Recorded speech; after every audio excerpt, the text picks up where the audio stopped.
بسم اللہ الرحمن الرحیم۔ جناب سٹوری ایک ہی شیئر کرنی ہے، بہت ہی ہارڈ سٹوریز آ رہی ہیں۔ حامد میر صاحب نے معذرت کر لی ہے، حامد میر صاحب نے معافی مانگ لی ہے۔ وہی معافی نامہ ڈسکس کرنا ہے کہ کیا ہے اور اسی پہ تبصرہ کرنا ہے، اس کے ایک ایک لفظ پہ تبصرہ کرنا ہے، اس کا ایک ایک لفظ، ایک ایک سطر، ایک ایک لائن قابل تبصرہ ہے۔ اور بہت ہی آپ کو پتہ ہے ہنگامہ ہوا، بہت ہی شور شرابہ ہوا پچھلے دنوں۔ اسد طور صاحب ہمارے دوست ہیں، بھائی ہیں، ان پر حملہ ہوا، ان کے گھر میں گھس کے ان پہ تشدد کیا گیا۔ اس طریقے سے جو ہے نا، اس کے بعد پریس کلب کے سامنے احتجاج ہوا اسلام آباد میں، اور حامد میر صاحب نے بہت ہی کچھ مبہم باتیں کر دیں۔ تو کہا کہ اگر آپ اس طرح سے گھس کے مارو گے تو بہت ساری یعنی کہ اس طرح کی کچھ لینگویج استعمال کی کہ جو مثال کے طور پہ بے غیرت کہا، بے شرم کہا، بہت سارے، اور ظاہر ہے ان کا اشارہ کس طرف تھا، کنٹرول ٹاور کی طرف تھا، ایجنسیوں کی طرف تھا۔ پھر اس کے بعد انہوں نے ایک اور بات کی تھی کہ ہم پھر بتائیں گے کہ آپ کے گھر میں آپ کی بیوی نے آپ کو گولی کیوں ماری تھی، اور یہ پھر جنرل رانی کا بھی ذکر کیا۔ بس ان کا یہ کہنا تھا کہ پھر آپ کو معلوم ہے، پھر اس کے بعد سوشل میڈیا پہ اس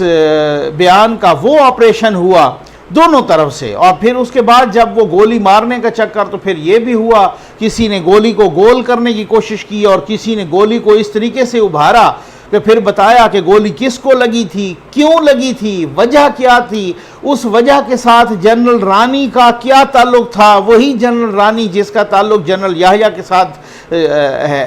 جوڑا جاتا ہے یا بتایا جاتا ہے، تاریخ بتاتی ہے، تو وہ کوئی جو ہے نا کوئی نئی بات نہیں ہے۔ تو ان کے ساتھ کیا تعلق تھا وہ یہاں بتانے کی ضرورت نہیں ہے، کیونکہ یہ معاملہ جو ہے نا میں نے یہ ڈسکس کرنا ہے۔ اس کے بعد ایک سیریز شروع ہو گئی سوشل میڈیا پہ، جناب ایک طرح سے ہنگامہ ہو گیا۔ جیو نے ان کا پروگرام جو کیپٹل ٹاک، وہ مدتوں سے جو چل رہا ہے شروع ہی سے، تو جیو نے وہ آف ایئر کر دیا، حامد میر صاحب کو وہاں سے ہٹا دیا۔ ظاہر ہے پریشر بہت زیادہ تھا، اس پہ میں نے ویڈیو بھی کی تھی۔ تو اس کے بعد جناب پھر جو ہے نا وہ سارا کچھ یہ سلسلہ رہا۔ کل یہ معافی نامہ آیا ہے، اور یہ معافی نامہ میں آپ کے ساتھ ڈسکس کروں گا کہ یہ کیا ہے، کیسے ہے، کیوں ہے، اس کے بعد کیا ہونے لگا ہے، اور پھر سوشل میڈیا پہ ان کو جس طریقے سے غدار قرار دیا گیا، سوشل میڈیا پر جس طریقے سے ان کو غدار قرار دیا گیا، جس طریقے سے ان کو انڈین ایجنٹ قرار دیا گیا، ان کے ساتھ ساتھ عاصمہ شیرازی کے خلاف بھی ایک کمپین چلا دی گئی، اور جس طریقے سے جو مطلب میں سمجھتا ہوں کہ اب آپ آ جائیں جناب۔ بیسیکلی یہ جو معافی نامہ ہے، یہ راولپنڈی اسلام آباد یونین آف جرنلسٹ یعنی RIUJ کے آفیشیل پیج پر ہے۔ آفیشیل جو ان کا یہ پیڈ ہوتا ہے نا، جو پیڈ ہوتا ہے چھپا ہوا، تو انہی کے یوں سمجھ لیں کہ یہ پیڈ پہ ہی معافی نامہ چھپا ہے۔ اچھا، اس کے اوپر لکھا ہوا ہے باقاعدہ راولپنڈی اسلام آباد یونین آف جرنلسٹ، یعنی اس جرنلسٹ کی کمیٹی کے سامنے کو حامد میر صاحب نے بیان دیا ہے، اور پھر اس بیان کو یوں لگ رہا ہے جیسے انہوں نے قلم بند کیا ہے، اور قلم بند کرنے کے بعد ان کے سائن بھی ہیں نمائندوں کے، اور اس معافی نامے پر حامد میر صاحب کے سائن بھی ہیں۔ تو آپ کا کیا خیال ہے کہ کیا یہ میں سارا ڈسکس کرتا ہوں، اس کا ایک ایک لفظ قابل توجہ ہے اور آخری لائن تک قابل توجہ ہے۔ آپ کا کیا خیال ہے کہ یہ جو معافی نامہ آیا، تو یہ معافی نامہ ایسے ہی اچانک آ گیا، ایسے ہی بیٹھے بیٹھے خیال آ گیا راولپنڈی اسلام آباد یونین آف جرنلسٹ کو، یعنی RIUJ کو بھی، باقی نیشنل پریس کلب کو بھی، باقی سب کو، تمام جو تنظیمیں ہیں، نمائندہ تنظیمیں ہیں صحافیوں کو، ان کو خیال آ گیا، انہوں نے جناب حامد میر صاحب کو جا کے ریکویسٹ کر لی کہ بس آپ معافی مانگ لیں۔ ایسا نہیں ہے، بینیتھ دا سرفیس بہت کچھ چل رہا ہوتا ہے، بیہائنڈ دا کرٹن بہت کچھ چل رہا ہوتا ہے، پردے کے پیچھے بہت کچھ چل رہا ہوتا ہے۔ تو یہ تو ایک یوں سمجھ لیں کہ یوں لگ رہا ہے کہ ایک ڈیل ہوئی ہے۔ تو میں بہت ہی ادب کے ساتھ اور معصومانہ طریقے سے ایک سوال کروں گا، ایک معصومانہ سوال، ان تمام وہ جو شتونگڑے بلونگڑے وہ جو ان کو ایجنٹ قرار دے رہے تھے، اب اگر اس معافی نامے کے بعد